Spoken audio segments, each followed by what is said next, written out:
Welcome to Dungeon Master School, the series where we explain all the essential topics for running a game of Dungeons and Dragons. That's right. Whether you're a brand new dungeon master or you're continuing your education, we're here to help you learn how to get the most out of your games. So, Josh, when I fight with my wife, it's usually because I said something stupid and I meant to say something different. And it got me to thinking that as human beings, we have a tendency to judge others by their actions, or maybe in my case, my words, and we judge ourselves by our intentions. And so today on Dungeon Master School, I thought it would be a fun idea to talk about rules as written versus rules as intended. I think that's always a great topic to go over. Although I will say, Jake, you do kind of sound stupid right now, but I'm just gonna have to assume that you meant something different. Thank you, Josh. Yeah, of course. But I think there's been an argument that at this point it's been going around for maybe like a month and a half, maybe even longer than that. I'm not sure. This is, of course, the 5.5, 5.24. I don't know what it's being called still a year into it. Opportunity attacks and the Warcaster feat debate that's been going on. Rules as written. An opportunity attack, you could strike at a creature when they leave your reach. Now, Warcaster lets you cast a spell at a creature as your opportunity attack. Rules as intended, which is in the playing the game chapter, it really clearly spells this out. You don't have to think about it. It's intended for an enemy creature.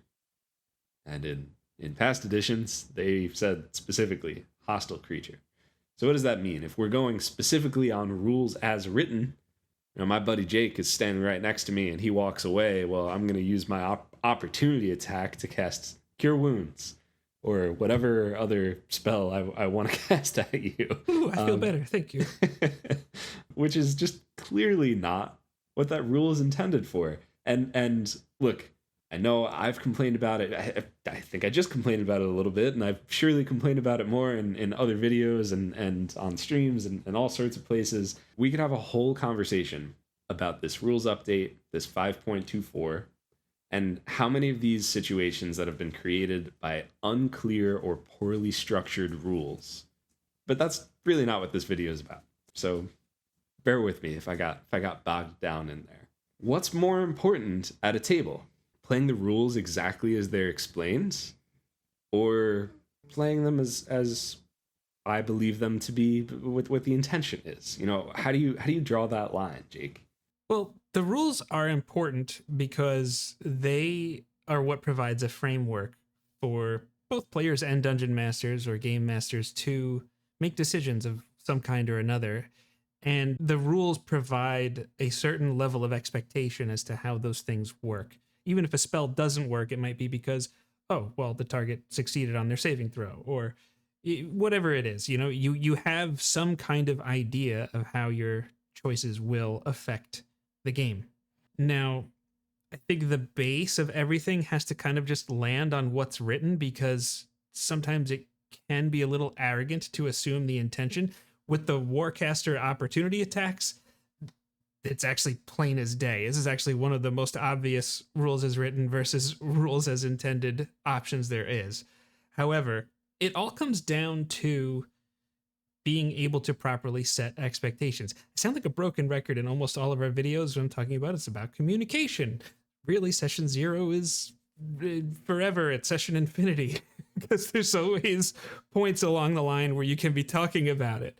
Because I think a lot of game masters out there are going to see this as like, okay, well, now I have to decide between, do I be nice and let the player do the thing that they want to do, or do I have to be a jerk and stick with, you know, whether the intention or the written is the jerk path. But that's normally what a lot of people, at least the way I see it, a lot of people will be feeling that way. And I really think the larger question is, what kind of a game do you want? If you get excited about rules lawyering and min-maxing and really, really want to stress this, not just you, if you as the DM and all of your players, then great, right? I think you said this before when we were talking. If you want to to fight, bicker, and argue, you could do that to your heart's content. You know, have fun with it. Just don't be a jerk. Is pretty much it. We need the rules as they are written to know how we can engage with the world. But if we're trying to use that against someone, is where it becomes a problem. And it's interesting to me because I feel like I've always talked about rules as written versus rules as intended as kind of the opposite as this like whole Warcaster scenario, where usually in my experience, the rules as written prevent me or the player from doing something that I think they probably should be able to do. And I'm like, well, I see why this rule works a certain way in these instances, but in this one, I don't think it necessarily applies. Let's all be on the same page. Okay, like, yeah, you can do that thing. It doesn't make sense why you shouldn't be able to do that thing. And for me, like, that's when it makes sense.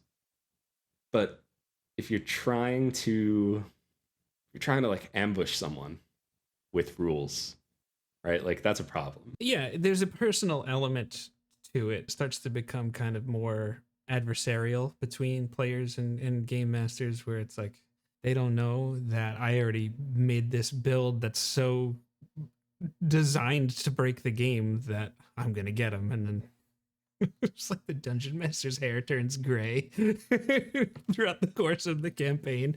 It doesn't happen to me at all, but you know, here we go. But there is a certain level of I'm trying to get you. It becomes adversarial, more of a competition rather than collaboration. And I mean, I can tell the difference between when a ruling comes up that's just naturally and organic, where you're like, actually, how are we supposed to apply this when it happens in that moment, versus when someone is like, oh, so you already, oh, look at that. You even have tabs on your book and a highlighter. Oh, look at that. So you were ready for this moment. Got it. I know me as a DM, I'm probably going to heavily take that into consideration when I make my ruling. If you're trying to get me, well, I got a rule that trumps all of it. I have played the final yourself. say. Yeah. Yeah. Exactly. This is a conversation we had. I remember when, I don't know if it was when this thing first came up, but we had this conversation at least a few weeks ago. If your goal is to break a game, like, one, you're probably going to be able to do it. You're going to find a way to do it because nothing's perfect. There's always exploits in there. But two, like, that's something it's fun in theory to like really dig into something and be like, how could I pick this apart? It's fun in Baldur's Gate 3 to be like, oh, look, I can solo this, you know, and on the hardest difficulty. But like at a table with real people who maybe this is their only time in the entire week. Maybe it's a once a month game. Maybe this is their only time that they're able to socialize, have a good time. They have a story they're really interested in. You have a DM that's really excited about the world, like, and you just want to break the game because you want to test the boundaries. Again, if everyone's on the same page, cool, have fun, break it. Some people just want to watch the world burn, right? Yeah, don't be surprised when you end up with a broken game. Exactly. You were trying to break it. Big shot. Exactly. You broke it. That's it. It's funny, Jake. So many of these conversations, I know you said you're like a broken record. I am too. But so many of these conversations, it just, and ideas and problems just comes down to expectations, get everyone on the same page, and just don't be a jerk. Right? It really does. I will call myself a recovering optimizer because I used to think that way much more than I do. And I found that the less that I thought about it, the more fun I had. And I can say that with all sincerity. Don't get me wrong. If my character feels weak or ineffective, that sucks. But as long as I got a little something to work with here, I'm in good shape. And then I just want to see everybody laugh when we do stupid things or have tense moments in the game. So in addition to rules as intended and rules as written, never forget rules as fun. That's the whole point. But as always, we want to find out about times that you may have encountered a situation where you had to, or someone at your table had to decide between rules as written versus rules as intended, or rules as fun. What worked best for you at your table? If you want to tell us about the debate in the comment section, I guess beware, because someone may tell you what they might have done differently. I guess it's always the risk on a comment. So either way, we appreciate the engagement and we appreciate getting to know you, the viewer. So please go ahead down there and do that, and maybe hit the subscribe button, the like button, all the things, and check the link tree. Maybe you could join our Discord and we could have some fun together in our community server. All right. So take care, everybody, and have fun in your games.